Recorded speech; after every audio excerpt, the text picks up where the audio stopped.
I think so. This is really working tonight. If we could all take our seats, we'll get started. I'm Elizabeth Lewis, Mayor of the Town of Atherton for one more week, next week. Come back to our council chambers. We're going to reorganize the council and elect a new mayor and a new vice mayor for the 2014 council season. So this is the 8th public meeting, workshop for our Civic Center plan, master planning process. Our team of the HMC group, consisting of Cheryl Lentini and Matthew, have been real warriors in presenting and working through public comments, our comments, the committee's comments, staff interviews, and what Cheryl and Matthew are going to present to you tonight is their kind of final draft. This is not a final, it's still something that is a work in progress, and they're hoping to take your comments tonight and any other comments that they get, and then massage it some more and come back to council in January and present it to council for council's input and approval. So we have with us tonight, let's see, George, is it okay if I introduce all the committee members? Sure. Okay. We have our committee members, Phil Lively and Paul Tonelli, Clive Meridew, right here in the front row. Who else? Dee Dee Fisher, back there. And Steve Dostart. How could I not have seen him? So sorry, you're just so right there. So that's pretty much our team, Civic Center Advisory Group, and our staff liaison, Gordon Siebert, is here. Of course, City Manager, George Rodericks, and we have Teresa D'Alessandro, City Clerk, our Chief of Police, Ed Flint. If you've not met him, please make sure you meet him and introduce yourself. And then Robert Barron, our Finance Director, is here. He has a vested interest in this also. And from our county library system, Tom Fortune is here. He's been advising and helping us with the library configurations and things. So I'm going to turn it over to Cheryl. She's got a presentation, and I'm sure you're going to be really interested in hearing it. Thank you very much. I want to introduce some other members of our team who are with us tonight, in addition to Matthew and I, who many of you have seen throughout these meetings. Karen Chan will be recording, as you can see, you're already doing. She'll record this session, and we've been doing this for all the sessions that we've held, graphically recording the discussion. And Beverly Pryor, also from our firm, who was really instrumental in the beginning, actually pulling the police program together with us. And she's here tonight as well from our team. Just a show of hands, how many of you have been to any of the workshops we've done so far? I think a lot. I see a lot of familiar faces, so most of you. So what I have put together is basically, let's see if this will work. It was working before. There we go. I've put together a presentation that kind of walks you through the status of where we are, and goes through the options that we studied and some of the feedback that we got, to bring us to what we're going to focus on tonight, which is showing you, kind of our synthesized option, that we're hoping, becomes the final master plan. So tonight we are looking for input on what we've pulled together from all of your input throughout the process, to see what further adjustments and refinements we want to make before we really finalize it. So if you remember, this process is a planning process, and we had some main stages we were going through, and at this point we're in what we call that synthesis phase, where we're pulling everything together and really formulating that final plan. And then at the council meeting in January is really when we will conclude our process for all practical purposes and have a final presentation to all of you, of the full master plan at its completion. After that, the city will then begin, looking at doing the environmental impact report, in preparation for fully adopting its approval by the council later on in the year. So just to review all the meetings that we have had, you can kind of see up there where we are in the whole scheme of things. We do have one more meeting with the committee yet this month. We're right here with you right now at what we're calling public workshop number 2, but it's actually the 8th in a series of both these large workshops and all of the neighborhood outreach meetings. And then that council meeting on the 15th will be that final presentation for you to attend. So in this process, just to review kind of all of the things that went into forming this plan, besides just making a pretty picture of our choice, it's based on a lot of data and analysis that the committee has helped us with, staff has had input to, that really defined the needs and requirements for the Civic Center for all the functions, and then all of your input that really helped us understand what all the other issues might be on this site. So between the community outreach, our analysis, and input from staff, we really gathered all the data we needed to plan with. Then we continued with developing a series of options that we brought to you at the neighborhood meetings, and we designed those options very specifically to test some very different ideas, knowing that they could be mixed and matched, and really trying to get your input on some very different concepts of how the site could be arranged. Just now that we have kind of a working plan going, we are initiating the cost estimate phase so that we can understand what the project costs would be to implement this master plan. So that's about where we are in our process in order to be able to wrap up in January. So you can see at our first workshop, how many of you were at the initial kickoff where we did a lot of the goal settings? I see a few faces that I know were there. And at this, you can kind of see from the photos, we asked people about their favorite things on the site, their least favorite, what needed improvement. We broke them into groups and asked people to sort of take markers and paper and just kind of draw in, well, where would you put things in the Civic Center? What do you think you would like to see?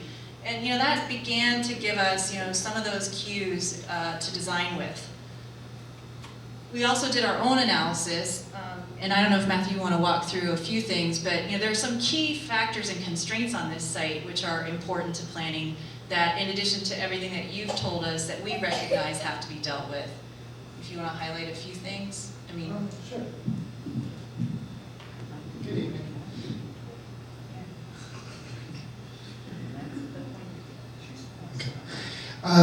Key constraints, obviously, the train tracks and the environmental impact they have right there. The intersection of Fair Oaks right through here, lots of traffic conflicts, and not really clear where you come into the site. And right now, the sense of entry, there is a beautiful oak tree and some wonderful stone pillars, which you'll see we have reincorporated. But once you get into the site, there's not really a sense of there.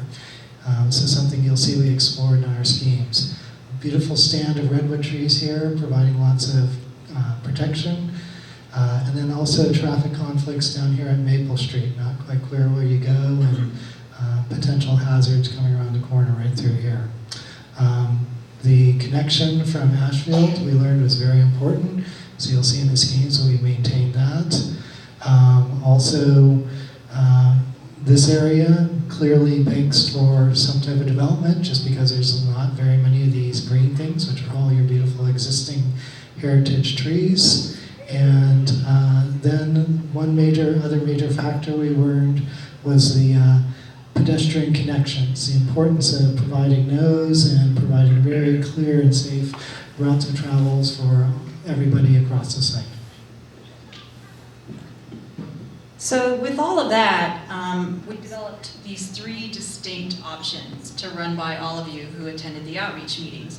And those of you who were there might remember that our first option, the organizing factor was that we would put all of the required program in a single building, and we would provide as much green space, or park-like area as possible. This also featured an underground parking garage to really concentrate the parking underground and alleviate some of the amount of surface parking that's in your current site. So that was kind of the essence of the first option. The second option tested the idea of, and so the first option as well, therefore, was a multi-story building, 2 stories to fit all of the required area. The second option said, well, what if you had only 1-story buildings? And the real organizing feature here is this central town green space, that you had only surface parking in this scheme. You wrapped it around the edges, you took the circulation, you know, kind of around the perimeter and back out, and you preserved a completely pedestrian center between your major buildings, separating the library off into more of the park area of the site. So those were some of the main organizing principles of option 2. I'm sorry, what was that question? And relocating the street, so that we had a better intersection situation up here, and looked at also bringing Ashfield through down here. In the third scheme, we explored the idea of, you know, bringing the road through the center of a complex of buildings, you know, and then having the cross circulation also come through between Maple and Fair Oaks. And so the organizing principle here was, you know, trying to maintain, you know, some of the existing patterns you have now, being able to drive right up to buildings and park, and create, you know, more of this combined vehicular and pedestrian town square in the middle. So that was the organizing principle, the main idea around Scheme 3. And in each case, we challenged ideas about, is the courtyard here? Does it stay on the site? Do you save the existing town hall building? You know, so we also had some corollary questions in each of the schemes to ask all of you to understand what you were valuing the most on the existing site. So that led us to each of the outreach meetings that we did, and we had developed this kind of series of key planning issues to talk about at each of those meetings, so that we would begin to understand the themes that might be coming out of your input. And so this gives you an idea of all the different main questions and big planning issues that we were asking you about at each of the outreach meetings. So as we went through those meetings, you can see they were well attended, and we really appreciated the neighbors offering up their homes to hold these meetings. We held several, and you can see that at each meeting, you know, we presented the options, we did the graphic recording of each of the meetings, as Karen is doing tonight, and we got a lot of really good input. And it wasn't always consistent, and so it was really fun to hear the differing opinions as we went through each of the sessions. So here's some of the imagery of the graphics that were produced at each of the workshops that we recorded. And you can see those are, the town has those for the record, but you know, it really kind of highlights, you know, what different people said about some of the options, you know, some of their comments.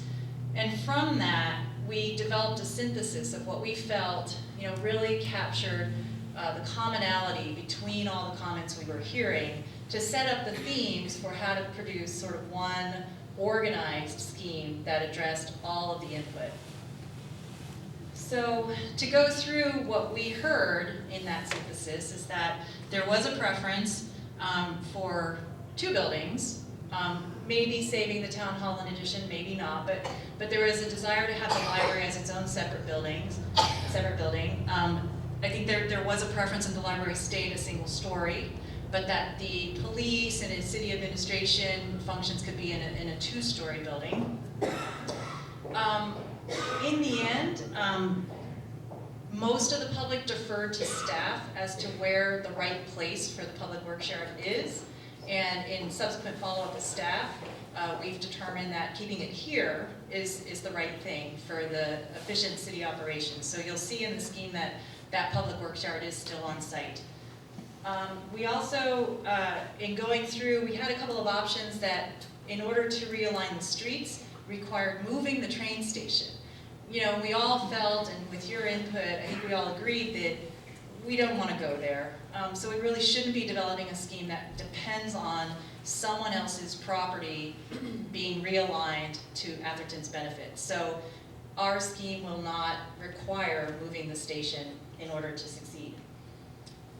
We also learned a lot about your preferences on circulation and how the streets should be arranged. And it became, as Matthew mentioned, really important that there was a connection between Ashfield out to Maple, as well as Fair Oaks, without forcing traffic to go on Fair Oaks and go all the way around. So the scheme that we've developed is addressing that and making sure that you can circulate from Ashfield through to Maple without having to go out onto Fair Oaks Road to do so. We also heard that there were concerns in general about how we anticipated train parking needs, how much parking are we preserving. making sure we still maintain some convenience parking, but there was general overall support for having an underground parking garage if it was deemed affordable.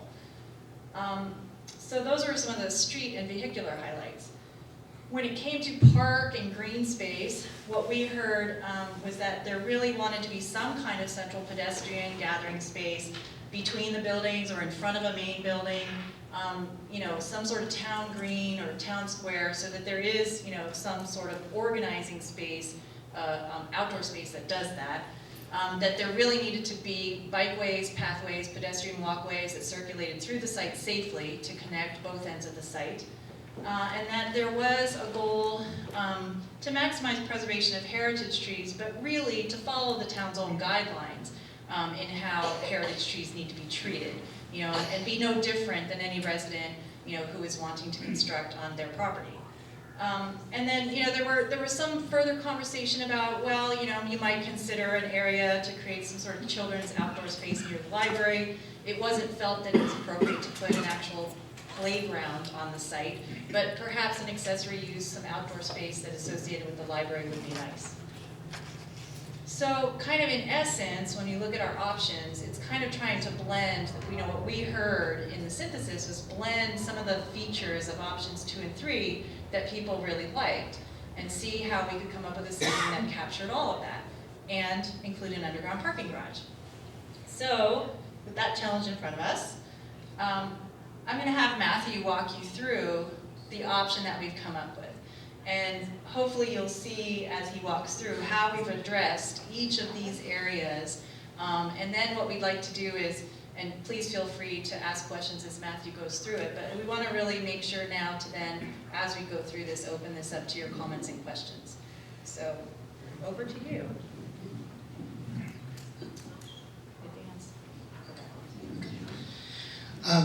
So here is the master plan to date. Just some key factors. What we're going to do is, I think a lot of you had a chance to look at the diagrams and the wall graphics over there. And what I did was I broke the plan down into its component pieces, because I thought that'd be very helpful for people to understand where the circulation is, where the buildings are located, what trees are being preserved, where you can walk, all those features. So site plan, major building is right here, the city administration building with an underground parking lot garage, basically this square right here, entry to the garage right through here, proposed library, and then some additional overflow space right here, corporation yard, circulation, Ashfield out onto Fair Oaks, and then you can come circulate back up onto Station Lane over onto Maple. So where we started most of the process was looking at all the existing heritage trees. And the heritage trees, as identified by the city's ordinance, are the darker ones. And then these are all existing trees. It's a mix of redwoods and other non-native species through there. And as you can see, we've been successful in saving almost all of the heritage trees. There will be some trees that are in failing condition but are identified as heritage right here to get the entry in, that we'll have to remove, but the rest of them remain. The next piece of the puzzle was the buildings. Admin building right here with the garage right underneath it, sitting on top of that. Existing town hall, library right here. And just a couple notes about what's in each of those buildings. The city administration building is encompassing, all the city services. So building, planning, police, and city administration. Sorry, I can't hear. And then the library, that little dogleg out the end is the multipurpose or storytelling space that is part of the library's desired program. And one of the things that we're going to ask you again tonight, we asked this a little bit during the outreach process, is there seemed to be pretty strong sentiment to preserve the town hall in some capacity. People were comfortable repurposing it. Some people felt it didn't need to be saved. Some people felt, oh, well, maybe if you just preserve the facade of it and, build the new building behind it. And then there were some potential uses identified, could house the historic collection, Friends of the Library. So there were a lot of ideas around what could you do with the existing town hall, but there seemed to be some sentiment toward preserving some aspect of it in the final master plan. So, I look forward to some ideas from you as to what you think is the most successful use of that building or piece of that building in the final scheme. Thank you. And then one other key feature I want to emphasize is that the front of all the buildings face the town green. And so the main entries would be right here, and then right here. So you have the entries activating this town green space. Circulation, vehicular circulation. We've moved the intersection from down here to here and lines up with the existing cul-de-sac. And that was done for multiple reasons. One was just to avoid the law of the conflicts right down here existing at the intersection. And this also allows us to get more sight distance when you're coming into this intersection. Traffic engineer wants them to align across the street. And then, as we mentioned, provided through access for Asheville residents.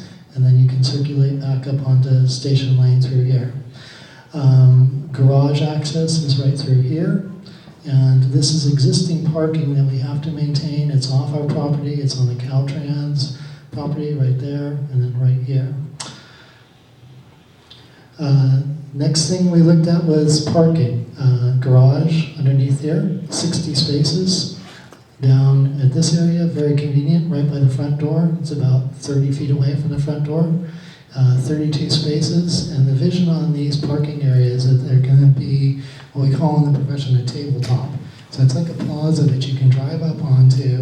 There'll be bollards separating the town green from the space, but there would be trees planted there. It could have special paving underneath it, and it would not feel like a road. It feels like you're coming into a special place. Redwood City has these. You see them in Stanford University.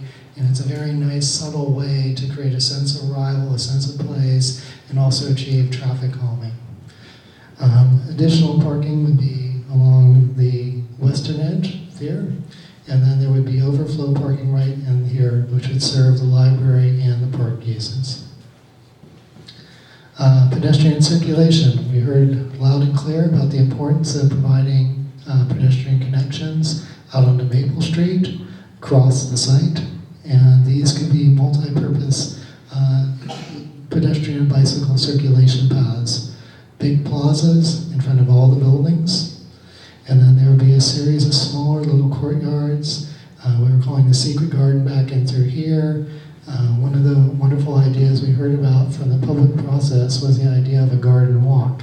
So there's a wonderful opportunity down through here to have a very nice, calm, picturesque stroll through those redwoods and then back into the town green. Pedestrian connections along Fair Oaks, across the street, and then along this along Asheville to back out into Asheville.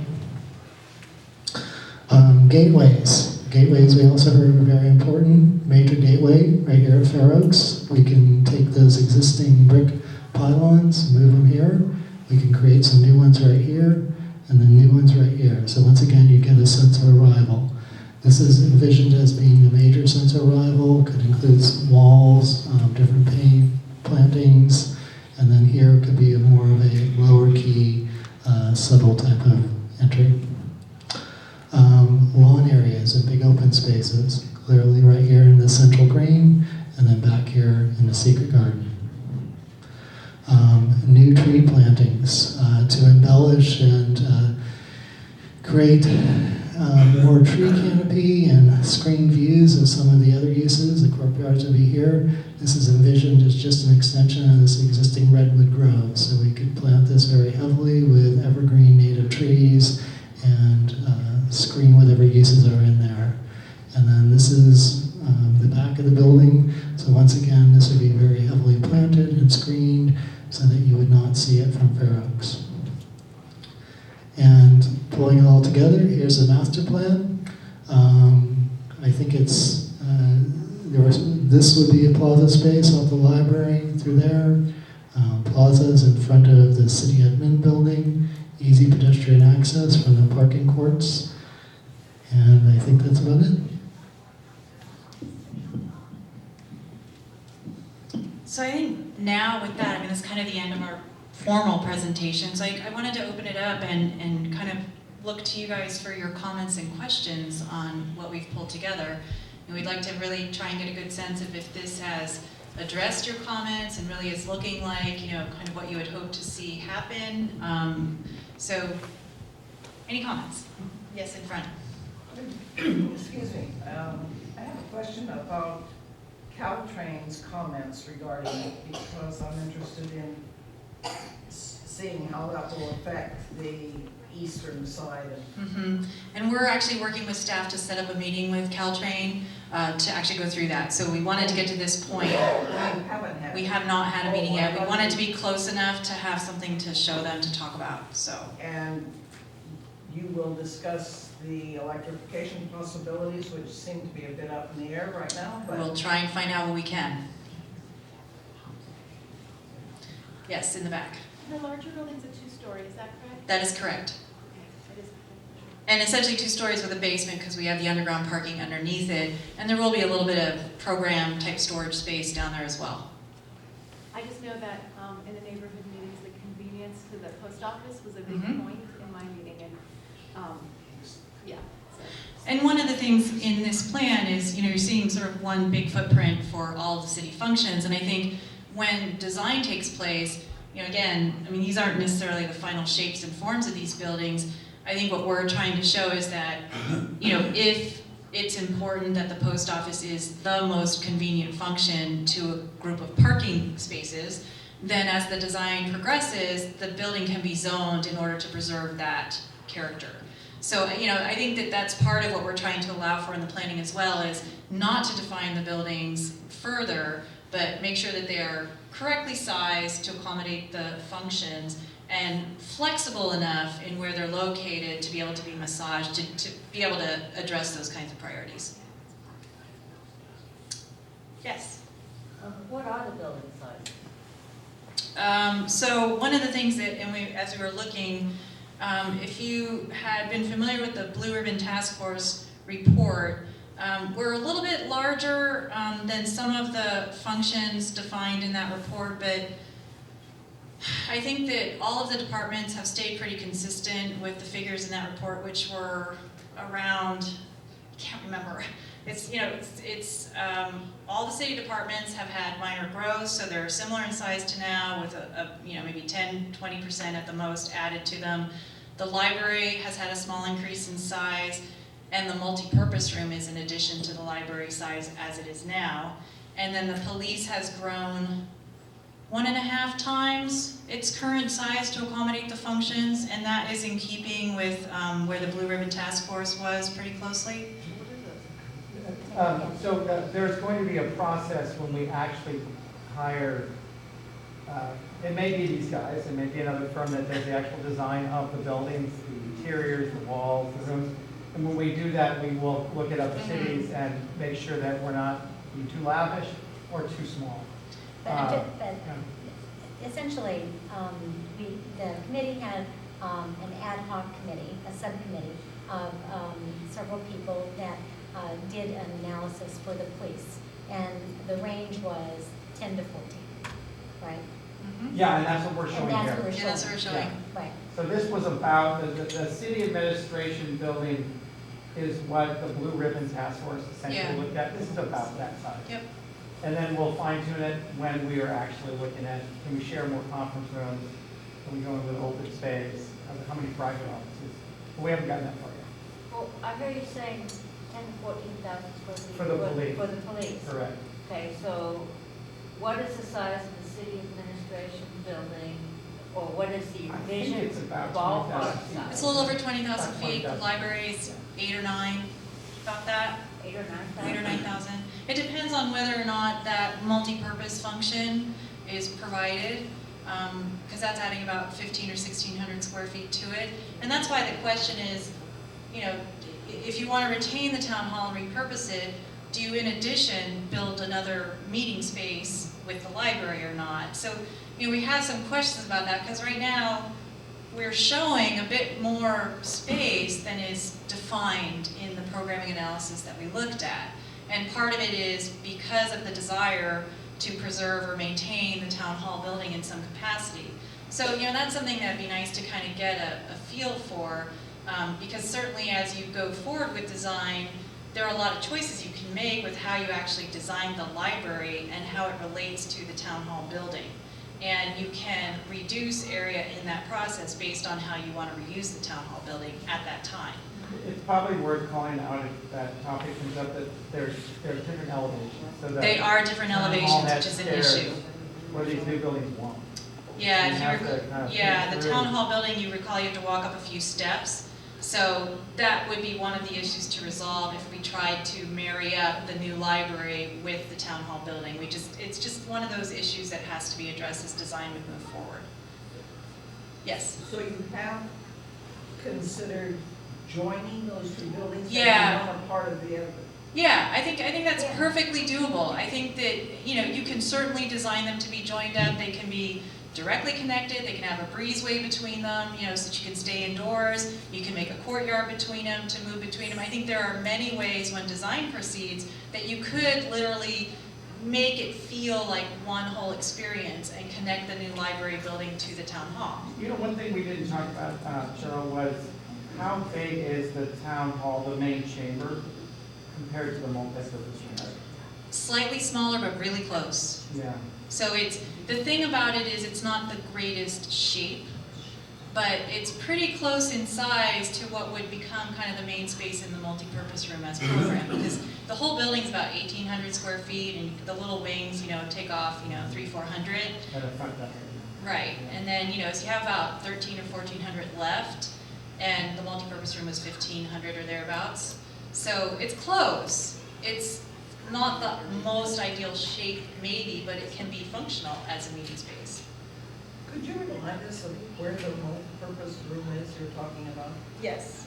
If you see the library is kind of L-shaped, and so we've been sort of trying to identify that it might be that little block there, just for planning purposes so that, we can have these kinds of conversations and people understand if you didn't have it there, that piece would go away and the library would be that footprint. But again, the library may not be that shape. Exactly, I mean, exactly. So, I think it's hard to separate. Right, Looking at a picture and thinking, that's the shape of the building. right, you know? it's not. It's more Zero. like kind of the general location. Mhm. And so are we happy with the way the traffic flows, the way the buildings are positioned, the town green, those bigger Right. issues of the site plan? Those are Yes, the, in the back. What are the pros and cons of having the library part of the road structure or separate as we see it now? Pros and cons. So pros, you might be able to save on the amount of area that you actually built because you'll be able to put some space in the existing town hall building. But cons, that town hall building has quite a lot of deficiencies in order to bring it up to not just current life safety and structural code requirements, but also functional requirements to really be useful. So you might be incurring, quite a bit of additional cost to upgrade that existing town hall to work for library functions. You might want to marry up to it, which could just, kind of make that a little more costly space to renovate. And I think another con, like Steve mentioned, is right now that building floor level is up higher, so you're going to have some circulation issues to resolve. If you put the new construction at the same level, you've got ramps and stairs, and you're not really at grade where the town green is. So I think that those would be some cons as well to tying the two buildings together. Is the library not at the same The library right level that now, the town hall is? the library behind it, it's up a little bit. there's a ramp. There's a ramp. I'm not sure if it's exactly identical at the same level. Those buildings are all raised. They're all raised though. They're You have not, the old resident. yeah, they're not at sidewalk level. Yes, in the back. The current corporate yard is the exterior is pretty hideous. Are there plans to improve on it?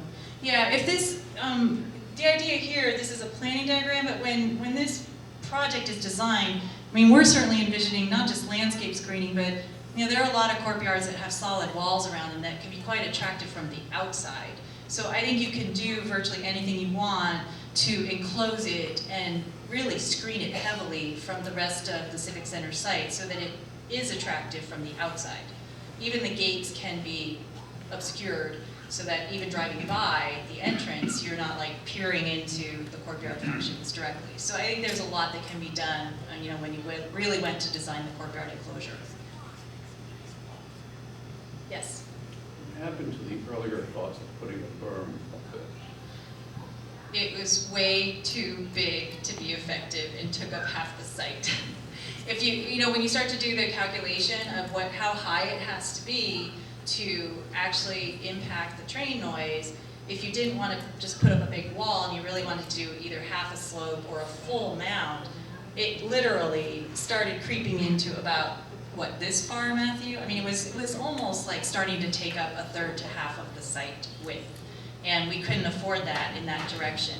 So I think instead, you know, in terms of how sound would be mitigated, you know, you can easily construct these buildings when you go to design them to essentially be soundproof. I mean, if someone wants to open windows, there's something you can do about that, but you can certainly design the exteriors of all of these buildings so that you're not having the issues you have now, and have that protection and that acoustical separation when you're enclosed inside any of these new buildings. So when you're outdoors, you're still going to hear the train on the site. But that was the issue with the berm, is we had no space to put buildings if we put it in. Well, the area it takes on the surface is a function of how high it is. Yes. Has anyone done an analysis of what noise level would be reduced given various heights? No, not in detail. We've used more of the basic rules of thumb as a starting point just to see, you know, where would the sound come from, how high, what would you have to mitigate. It certainly can be done, but I think just in our sort of cursory look at it with basic principles, it looked like it was such an impact that we didn't continue to study it in more detail. Yes? And what about a sound wall? Oh, sorry. Yes, a sound wall would be possible. I think that that's certainly an option. I think one of the things that, you know, you would want to consider is, will you get backlash from the neighbors on the opposite side as that wall begins to reflect back on the neighbors on the other side of the track, even more of the sound. So, you know, we were trying to be a little bit sensitive to that, and also, you know, sensitive to the fact that it would create a separation, like along the property line, and we were trying to still find ways to be efficient in maintaining access to the station parking on their property. So, you know, it can be done. We could certainly be looking at sound walls when you go to design this. I think that, you know, a few strategic sound walls could still be useful in the plan. Is it possible to integrate that in one of your future renditions? We can take another look at it and see if we can find locations that would be beneficial. Okay. Yes. Well, I'm really sensitive to the sound since I live there. I thought that when they electrify the train, there will be much less sound. Except the horns. You know, one of the things that we're working with the city of San Pablo on a school there, and one of the things that we just learned the other night from the mayor is that they're exploring working with the trains to prohibit use of the horn between certain points on the tracks that are right along a large stretch of residences along the tracks, and also see if they can discuss with them slowing the trains down during that stretch. So Well, supposedly they're supposed to tube 3 times. No, but if you have quad gates on all of your